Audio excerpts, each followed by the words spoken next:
Hello everybody and welcome back to my channel. For those of you who are new here, hello, it's lovely to meet you. My name is Georgie, I am 26 years old and I live in the north of England. So today I thought I would do a little bit of a sex, answering some questions that I would have wanted to know before having sex, especially with having EDS. So that's Ehlers-Danlos syndrome. It's a hypermobile condition that I have. It causes me a lot of pain and some indigestion problems and some dislocations, brain fog, tiredness. So yeah, it's not a fun one. So I've written some bits down on here that I thought I would just go through and answer. And I will probably do this again in another year or so's time if I manage to get some more followers and subscribers. So yeah, let's see how it goes. Okay, so I will start off by saying I was quite late, I think, to the whole sex party. I didn't really start getting curious until I was probably about 14ish. But then the idea of actually having sex with somebody wasn't really that big of a thing until I was about 18. So that sort of period, and everybody had boyfriends. I never really was particularly interested in doing it. I wasn't ready to do it. And it was very important for me that I was ready, because I know that I've got a lot of health problems. Things like contraception wasn't going to be an easy thing for me, but I will go on to talk about that later.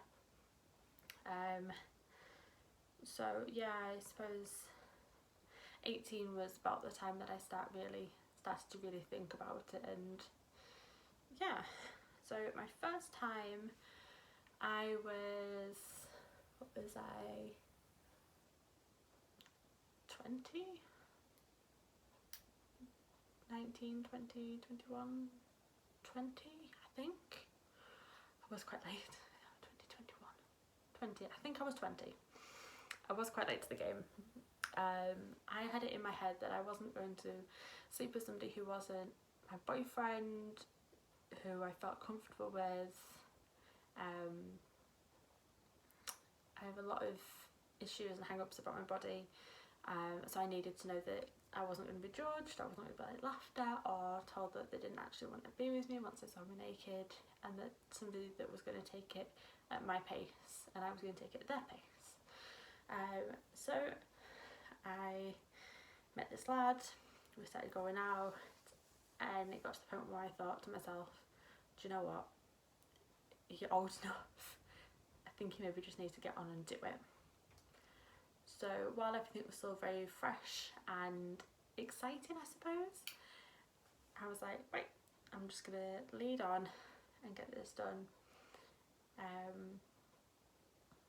We were only fairly new into the relationship. We'd only been together like a week or two, I think it was.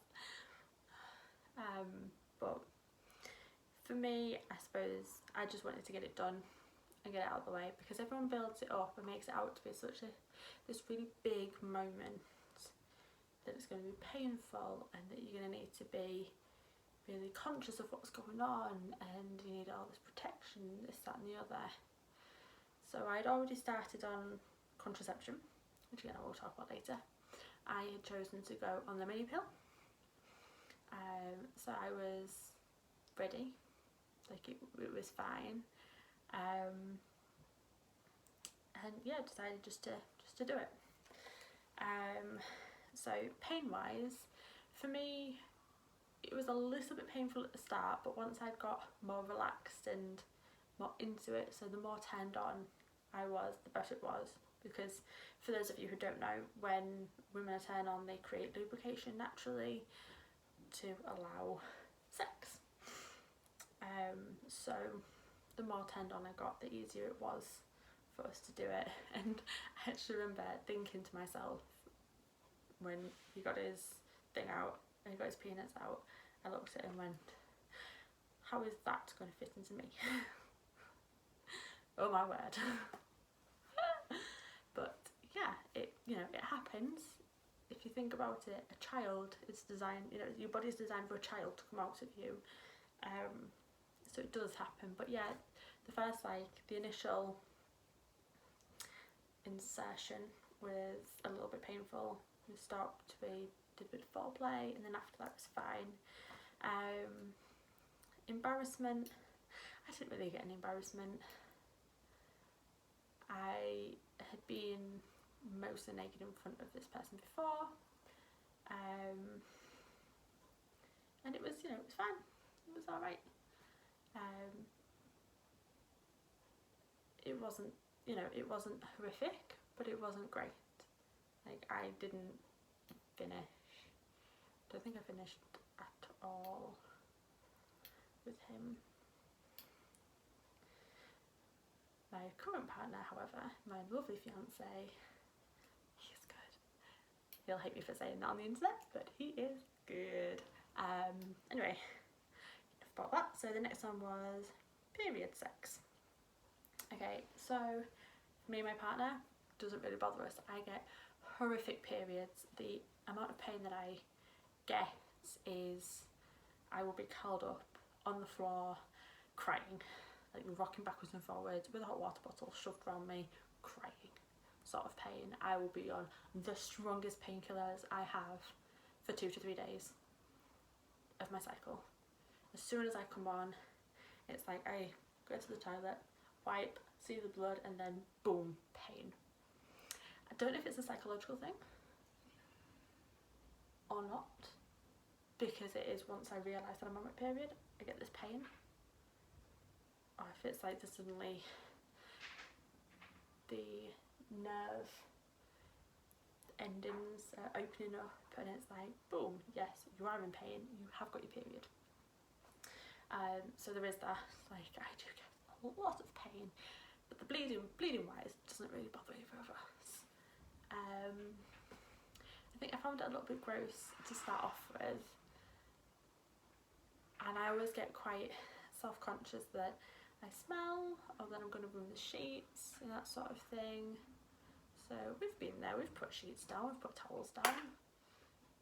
You know, if neither of you are particularly all that bothered, you know, once I'd done it once, I was like, yeah, actually, this is okay. And for me, how my body works, when we have sex, it takes some of the pain away from me, and it actually slows down the bleeding while we're in that moment. I mean, granted, I'm, you know, obviously laid down, I'm not going to be sat on top of him and letting all the blood go out, but it does help things. I don't do it on my first couple of days, my heaviest couple of days, it's always after that. But it does sort of help the pain and things. Doesn't help my period to finish any quicker. It just is a nice experience, you know. Somebody that's not bothered about it, somebody who's happy to share the blood, get rid of it. I just realised that my bra's got this stitching in my bra, looks like weirdly high nipples. Anyway, yeah, so yeah, not really bothered about it, crack on, fine. Okay, so sex when I'm in pain. So for those of you who don't know anything about EDS, the type I've got is hypermobility Ehlers-Danlos syndrome, which, as I said before, means that I get a lot of pain. I get the occasional dislocation, I get a lot of bloating and stomach problems. So if I eat the wrong things, I get a lot of acid reflux, I bloat to the size of a house, and I have problems like going to the toilet and that sort of thing. But for me, if I'm having to take my strong medication, and I'm talking like I can go up to diazepam, strong medication, I haven't needed to go past that yet, fortunately, but I do have to go up to diazepam. When I'm going up to the prescription strength cocodamol and the diazepam, we have sex. Because for me, my pain is very much hormonal related. So we have sex, my pain comes down. We have learnt positions that means that I can avoid joggling around the certain bits that hurt me. You know, we've got cushions and things from when I was pregnant that we can use if we need to. You know, we make it work, but it does really, really help the pain. To the point where I can be in severe pain, have sex, and then walk normally afterwards. Like, I can go from not being able to walk properly to walking properly. There is that much of a difference. So if you're with somebody who's willing to give it a go with you, but is also willing to stop as soon as you say this isn't working for me, if it doesn't work for you, or if you're uncomfortable, is willing to stop and change things around to help you, because this is all about you, the person that is in pain. Yes, the other person will obviously get some satisfaction out of it, but it is about the person that is in pain at this point and relieving that pain. Go for it, do it, absolutely do it. If you're in that sort of relationship, or if you've got the relationship with somebody that you can do that with, do it. Contraception. So I have tried almost all of the contraception out there. So a little bit of a back history for me. We have got a strong link to estrogen based cancers in my family, so that rules out me having the combined pill and the Mirena coil that's got estrogen in it. Is that progesterone only? I thought that was progesterone only. So anything that's got estrogen in it, I can't have to start off with. I tried I think it was Nexplanon implant in my arm. Which arm is it? Is this arm? You can kind of still see, I don't know if you can see it on the camera, but I've got 2 little white dots there. That's from that. I had that in for about 6 months and I bled non-stop. I was horrible. I was a hormonal mess. I was a bitch. Yeah. So there was that. So I've never had the combined pill because by the time I was looking to go on the pill, we discovered the estrogen cancer issues, so that was a no-no. I don't trust the idea of the patch. I don't like the idea of the injection, because if you have any negative side effects, you can't just stop taking or quickly have it removed.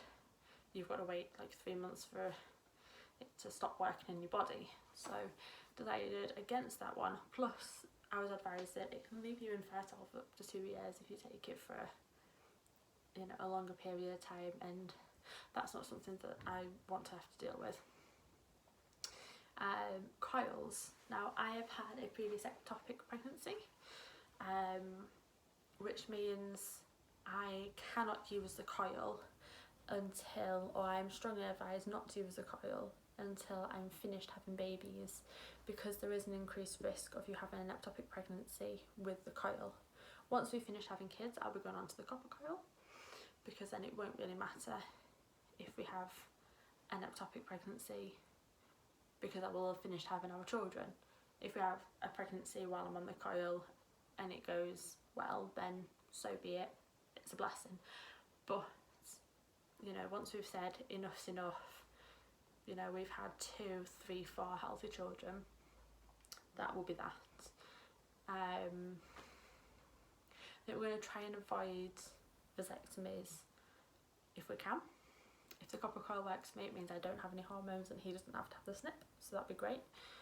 And what else is there? Condoms. Well, Eloise happened when we tried condoms, so yeah. So yeah, our choice at the moment is for me to be on the mini pill. I also developed a blood clot in my brain. It went sort of from the back of my brain here to the front here, while I was pregnant with Eloise, and the only contraception apart from the non-hormonal methods that is safe for me at this moment in time is also the mini pill, which is quite fortuitous, really.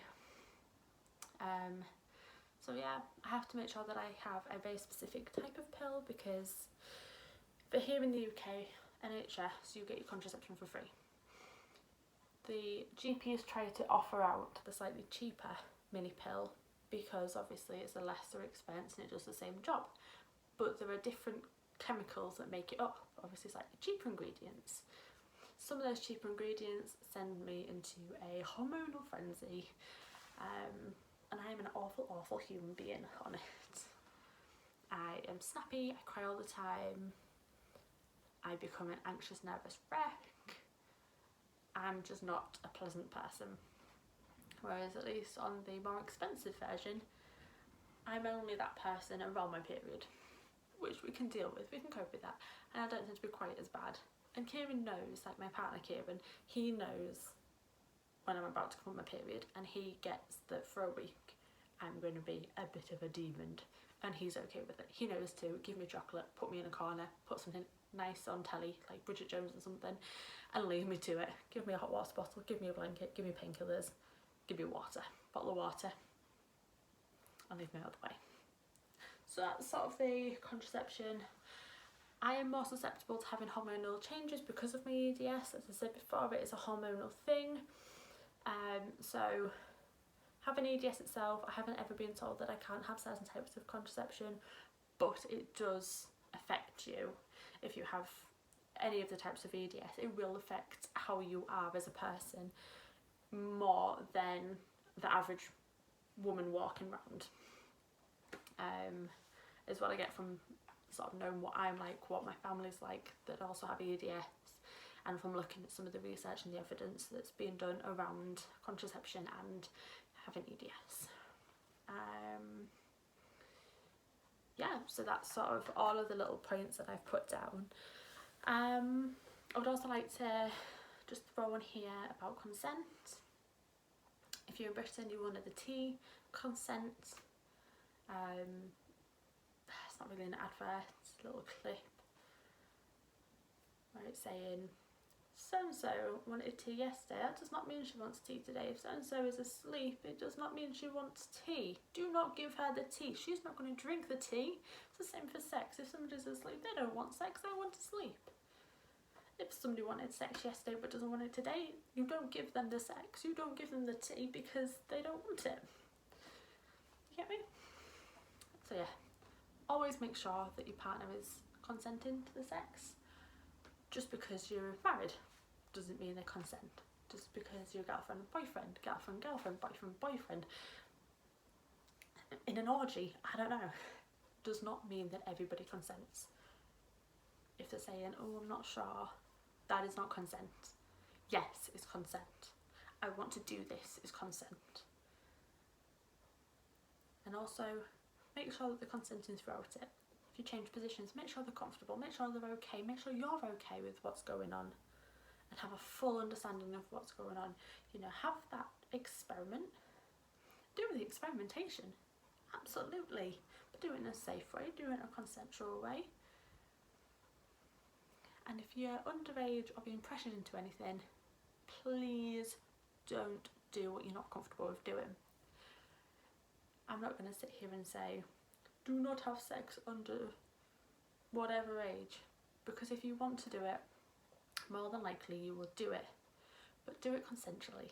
Do it with somebody who you trust and respect, and who respects you. Make sure you've got the contraception, especially if you're starting out and it's with somebody that's perhaps been with a few other people. Use condoms, protect yourself against STDs, because that one time that you don't, you could get an STD and that could make you infertile, or you could get that and pass that around to several other people, and they could pass it around to several other people each, and before you know it, you having unprotected sex a couple of times has led to 1,000 people having gonorrhea. Yeah. Okay, I'm going to leave it there with that firm message. But yeah, I think that the takeaway thing is embrace yourself, embrace your body, learn what you like, be consensual, make sure your partner's okay with what's going on. If you don't like something, you're not comfortable, stop, walk away from the situation. If somebody then breaks up with you for walking away from it, they're not right for you. Okay. until next time, stay safe and we can make it through this. Bye.